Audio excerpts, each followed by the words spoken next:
Anyone old enough to remember the 80s learns to approach movie tie-in games with a bit of trepidation. They were always rubbish when we were growing up, so we've been burned before. Thankfully though, Kingsman: The Secret Service is not a complete mess. Sure, it's a tie-in for a couple of films that came out a while ago, but there's a decent understanding of the source material here, and some fun ideas to keep the game entertaining throughout. You're playing a cute cartoon version of Eggsy, the main character from the films. Don't let the cuteness put you off though, there's gooey splashes of the series' trademark violence here as well. At first glance, the game looks a bit like a platformer, but it's only going to take a few minutes to disabuse you of that notion. Yes, there is jumping around, but you're not using buttons to do it, and it's not the main thrust of the game. You drag to leap, but it's actually a defensive move in the game's fights. When you're targeted by one of the many enemies, you get a few seconds to make your move. Jump out of the way of the incoming fire, then blast out your own shots when you reach the pause point of your leap.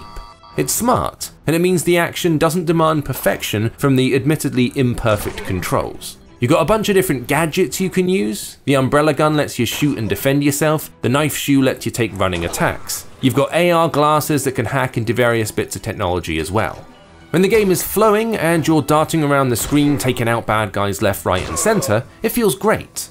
But while those moments are found throughout the game, some things do get a bit stickier. There are times when you'll be trapped in a corner, or you'll grab a ledge that ruins your jump.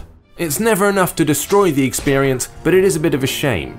Also, triggering the jumps and working out how long the game's going to pause before you can shoot is a little bit difficult to read, and can cause frustration in high-octane moments. But this mixture of action, strategy and stealth is actually quite interesting.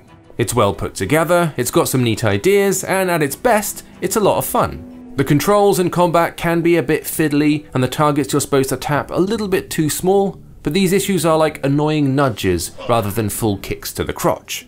As mobile action games go, there haven't been many this year that can better this one when it's at its best. And even when it slumps, it's still above average.